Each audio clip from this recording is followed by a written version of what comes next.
Hello everyone and welcome back to my channel. Today in this video I will be doing all of my base makeup like my foundation, concealer and everything, and I will be talking you through each and every step that I do. This video is mainly for beginners. If you are a beginner in makeup and you're starting out and you're thinking why my face doesn't looks very cakey when I apply foundation, why my foundation doesn't look blended, everything you will be solved after seeing this video. And if you follow each and every step that I say or I do, your foundation, I swear it's going to look very flawless.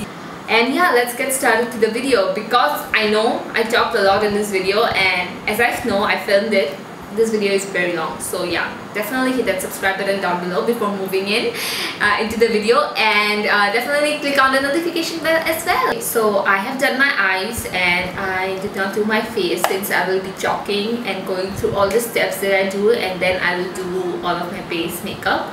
So the first thing I want to tell is skincare. You need to have a good skincare routine in order to have a flawless base, no matter what. It doesn't matter if you have a bougie ass skincare or a minimal, very 3-step skincare routine. It doesn't matter. You just need to have a good skincare, cleanser, toner and moisturizer, and that's it. Taking care of your skin is such an important step.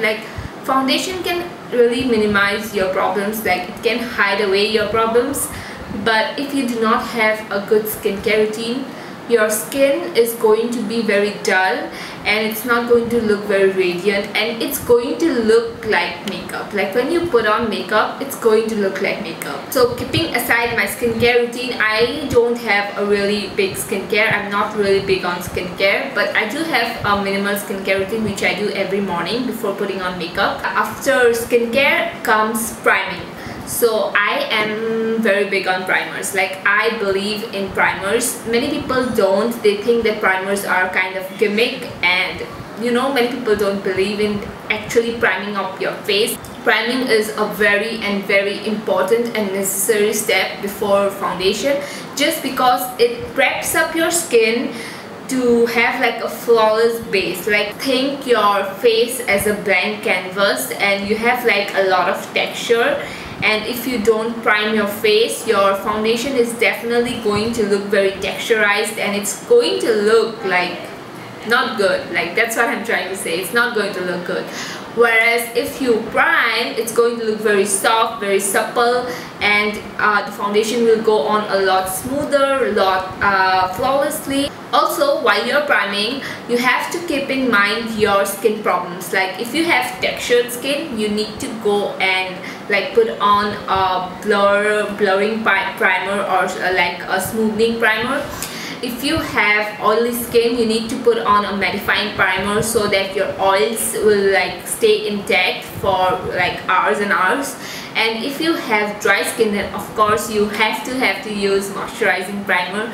So there are definitely many different types of primer that will suit your skin type and whatever your preference is. So I cannot emphasize you have to go and get this primer specifically, because it definitely depends on your skin type what primer you have to use. I have dry skin and I love to use a moisturizing primer, and it kind of gives a very nice glow to my skin since I have dry skin. So it kind of gives a really nice dewy finish, and my foundation looks very good whenever I use a moisturizing primer. So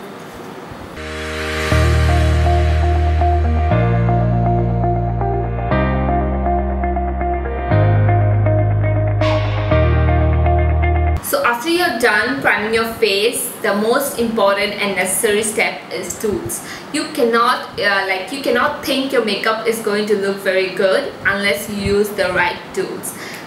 For foundation, there are many options. You can use a sponge or you can use a foundation brush. This is the Sigma Flat Kabuki F80 brush, and this is Eco Tool sponge. So as I'm thinking you are a beginner, of course that's why you're watching this video, So I would like to suggest using a sponge, just because like foundation brushes can give like it's very easy to use, like you just have to swirl it and you're done with your foundation. Definitely very easy to use, but it sometimes can leave like brush strokes and it can look heavy on the skin when you're using a foundation brush. So while you're using a beauty sponge, like you have to use a nice sponge, of course, like that's given. You have to use a nice sponge, not the Amazon sponges which you get for ₹200. No, that won't work at all. I would list down some of the sponges which are amazing. You don't have to get a beauty blender, of course, but I will list some of the amazing sponges down below so that you can get it, and it's very affordable as well. Sponges will soak up the excess foundation you put. So while you're a beginner, you don't know how much foundation you need and stuff like that. So when you try to blend this out, this sponges makes your makeup look flawless. Like it's going to make your foundation look very, very, very flawless. So I would definitely like 110% recommend using a sponge instead of a brush. So anyways, moving on to foundation, I'm going to use the LA Girl Pro Matte foundation in the shade Light Tan. Also, a very important thing to remember while using your foundation or choosing is to choose a really right shade for your foundation.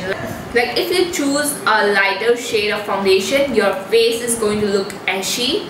It's not going to match your neck, or it's not going to match your body, and it can look like, yes, you're wearing foundation. Definitely that girl is wearing foundation and it's looking very ashy, not very blended. So of course you have to use your right shade.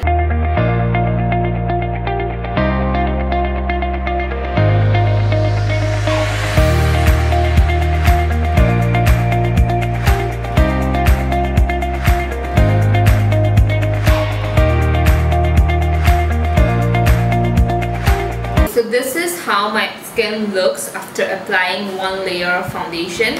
So I definitely have to say that if you have a lot of problem areas, start with that, like apply more foundation on that and then start to blend out the rest of the areas on your face, so that the problematic areas will be covered like with more foundation, and the rest of the face doesn't need to have a lot of foundation. I will definitely do close-ups once I do my base makeup. So I'm going to use two concealers for today. One is the Colourpop No Filter Concealer and one is the Maybelline one. I'm going to use this Colourpop here, right here. And I'm going to use the Maybelline just across like this area.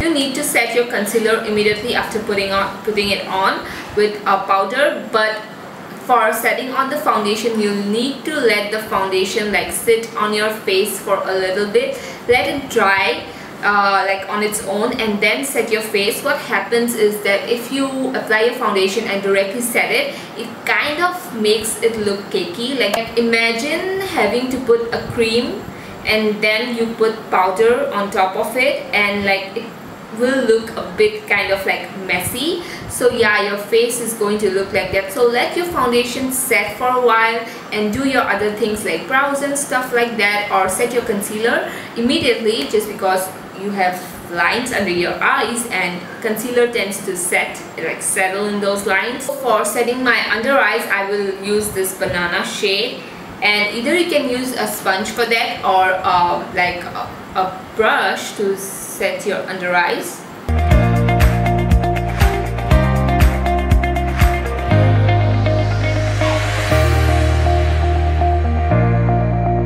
So now my base is done, and I'm going to zoom in, you guys, and you can see my base, like you can see my foundation and concealer up close. This is as close as we are going to get. So this is how my skin looks like after putting on the foundation. You can see here It doesn't look cakey or heavy or anything like that at all, and you can see my under eyes as well. It doesn't look like I have too much of foundation or concealer there as well. So you can see my forehead here as well. So that's how my face looks. I will zoom you guys out now. Another most important thing I have to say is setting your face. So this is like a matte foundation, so since I have dry skin, I do not need to set it. But if you have dry skin and there are some foundations that you need to set, like they are tacky or something like that, like they slip and slide, so I would suggest taking your sponge, dabbing in the compact powder and pressing it in. Like you have to press the compact powder, not only for dry skin, for oily skin girls as well. When you dust your powder just like that, it can move the foundation around your face. So what happens when you like dab it on is that your face is set nicely, and since the sponge is wet, it kind of doesn't look cakey and it doesn't look powdery. That's the main thing I hate about powders, is that they can make your skin look very powdery. So in order to avoid that, press your powder into the skin and it's going to look flawless. So now I'm just going to bronze up my skin and then put on a blush, put on a highlighter.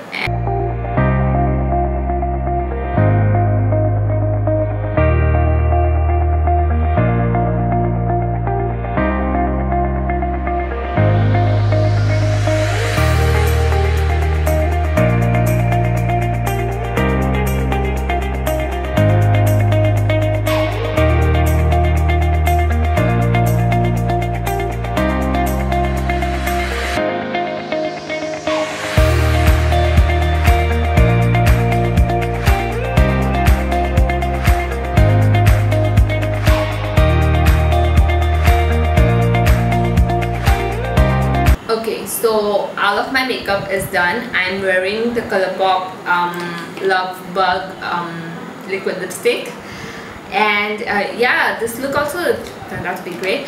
But the last step is setting spray. This is the magic of having a flawless face. Like, I'm not kidding you, this is where the magic is.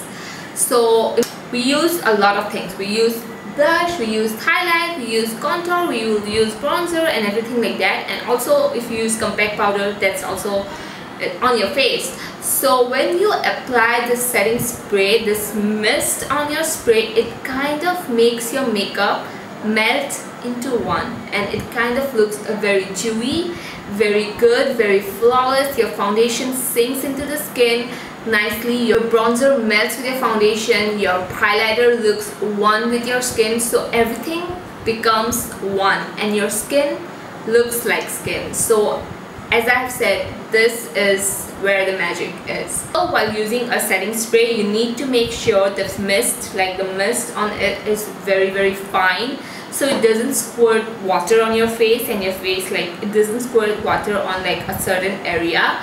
So definitely make sure whatever setting spray you're using, the spritz on it is very, very fine. So yeah, I'm going to use my Wet n Wild setting spray. And also one trick is that if you think you have used a lot of foundation and your makeup is looking very unblended in some area, what you do is you use your sponge and you dab everything.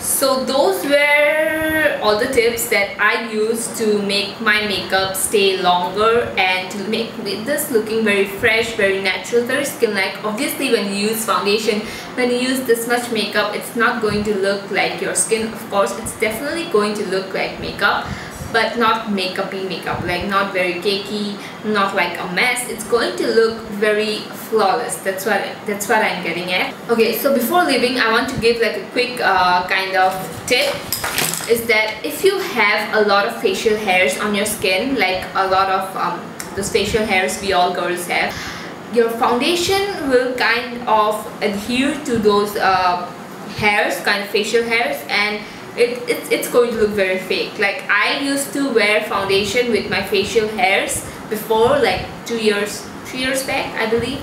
If the facial hairs grabs the foundation and it kind of sticks out, so it looks very bad. Oh god, I cannot say how bad it looks. So one thing is that you can remove your facial hairs, and this is the tool that I use. This one I got from Amazon. Flipkart also has it. This like comes in a set of 3.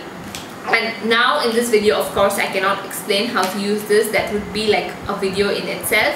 So I would link some of the videos that I used to see how to remove the facial hairs, and it's very useful. And no, it's not going to make your hairs look, like come out thicker. You have to use this every 3 days. Like every 3 days you have to use this regularly, and it's very simple. It's not going to cut your face or anything like that, so don't be scared of using this.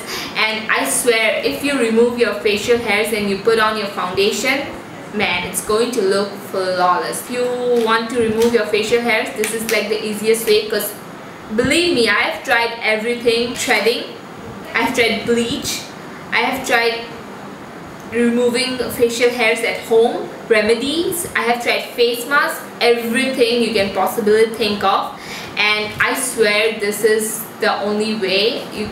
Like, it's very painless and it's very easy. You can do this at home every night before going to bed. So with this one, the best option to remove your facial hairs. And what else do I have to say? Like, am I missing out on something? I think that was everything. So yeah, that was everything for today's video. I'm sorry if this video was long. I tried to include as much as information as I can like think of. If you are a beginner and if you're struggling with having like the perfect base, I tried to include every step. And also, if you are like struggling with keeping your makeup all day long, you can carry a facial spray with you. You can carry a compact powder and retouch your face every hour or so. Or you can use blotting sheets for oily skin girls out there. You can use blotting sheets to tap off your like forehead oils, or the oils you get around your nose.